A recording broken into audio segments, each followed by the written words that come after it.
Assalamualaikum warahmatullahi wabarakatuh. Nama saya Nurul Atika binti Jibrin dari kelas DSI 2A.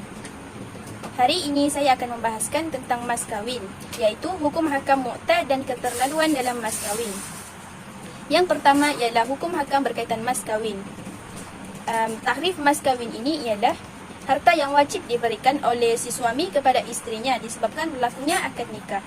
Sebab dinamakan mas kawin ini ialah sebagai lambang kebenaran keinginannya untuk berkahwin.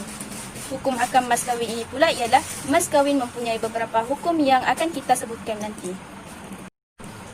Hukum hakam mas kawin ini ialah seperti mana kita tahu, kita perlu mengetahui hukum mas kawin ini.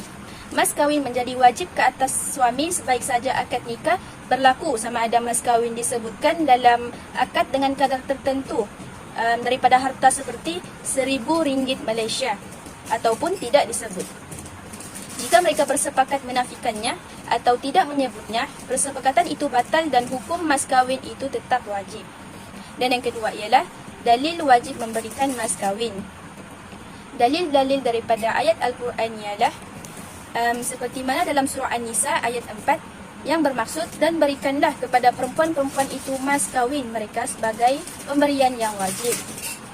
Seperti para semua ulama bersepakat bahawa mas kawin adalah wajib dan tidak ada seorang pun yang mengingkari pendapat ini.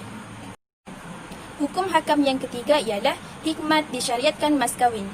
Hikmat disyariatkan mas kawin ialah untuk menyatakan kebenaran keinginan suami untuk hidup sebagai suami isteri secara mulia dan terhormat. Hikmat lain ialah membolehkan perempuan menyediakan keperluannya seperti pakaian dan pelbagai keperluan lain untuk memasuki kehidupan baru. Islam juga mewajibkan pengantin lelaki memberikan mas kawin sebagai lambang kesungguhannya. Dan yang keempat ialah menyebut mas kawin ketika akad. Sunat disebutkan kadar mas kawin ketika akad kerana Nabi SAW tidak pernah lupa untuk menyebutkan mas kawin ketika akad. Juga kerana ia akan dapat mengelakkan perselisihan di antara suami dan isteri. Dan yang kelima ialah siapakah yang memiliki mas kawin tersebut? Mas kawin adalah milik pengantin perempuan seorang sahaja. Ia bukan milik wali, sekalipun wali berhak menerimanya. Wali hanya berhak menerima bagi pihak pengantin perempuan sahaja. Dan yang keenam ialah kadar mas kawin. Tiada had minima dan maksima mas kawin. Semua perkara yang boleh dinamakan sebagai harta atau yang boleh ditukarkan dengan harta yang boleh menjadi mas kawin sama ada sedikit atau banyak. Dan yang ketujuh ialah menyegerakan atau menangguhkan mas kawin, iaitu tidak disyariatkan menyegerakan pemberian mas kawin. Bahkan sah hukumnya dengan menyegerakan kesemua jumlah mas kawin sebelum berlakunya persetubuhan. Sah juga menangguhkan pemberian mas kawin atau menangguhkan sebahagiannya sehingga selepas berlakunya persetubuhan. Walau bagaimanapun, penangguhan tersebut mestilah ditentukan tempohnya. Ini kerana mas kawin adalah milik isteri. Dia berhak minta disegerakan atau menangguhkannya. Jika mas kawin diminta supaya disegerakan, isteri mempunyai hak untuk menolak persetubuhan dengan suaminya sehingga mas kawin yang perlu disegerakan itu diterima.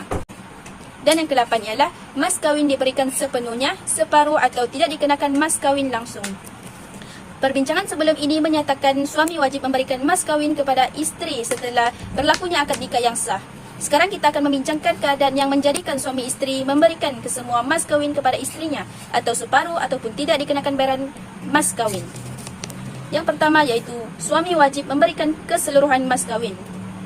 Yang pertama ialah apabila suami telah menyetubui isterinya, suami wajib memberikan semua mas kawin sama ada persetubuhan itu dalam keadaan halal, seperti persetubuhan semasa isterinya suci daripada haid, ataupun persetubuhan dalam keadaan haram, iaitu semasa isterinya berada dalam keadaan haid.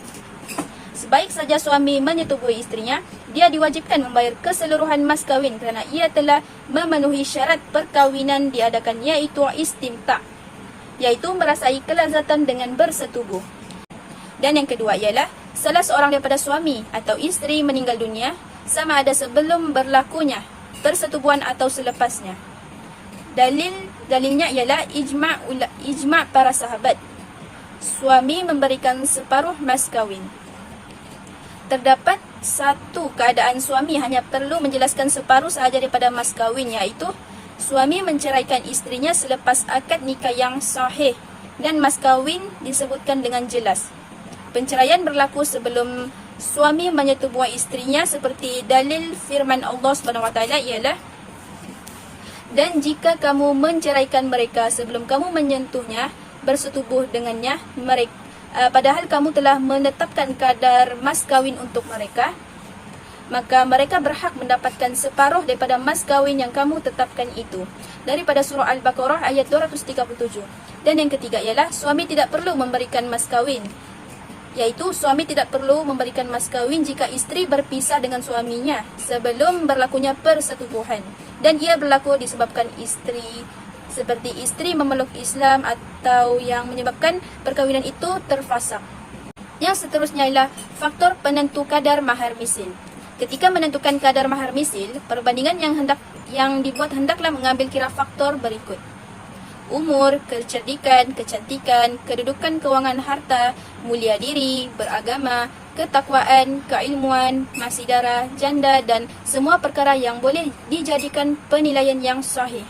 Sebab wajib mahar misil ini ialah fasad, rosaknya akad nikah, seperti salah satu daripada syarat sah akad nikah tidak dipenuhi. Contohnya, perempuan berkahwin tanpa saksi atau tanpa wali, kemudian berlaku persetubuhan selepas akad yang rosak itu. Ketika itu, mahar misil wajib diberikan kepada perempuan itu disebabkan rosaknya akad dan mas kahwin yang disebut dalam akad. Di samping itu, kedua-dua pasangan wajib dipisahkan. Yang kedua ialah mas kahwin dibatalkan, ia disebabkan berlakunya perselisihan di antara suami isteri dalam sebutannya atau kadarnya. Kullu syartin laisa fi katibin lillahi fahuwa bitullin. Setiap syarat yang tidak ada dalam kitab Allah adalah batal. Mas kahwin menjadi rosak kerana syaratnya rosak. Ini kerana keredaan terhadap mas kahwin bergantung kepada syarat. Apabila syarat rosak, mas kahwin juga turut rosak kerana dia tidak reda dengan mas kahwin yang diberi tanpa melaksanakan syarat yang dikemukakan.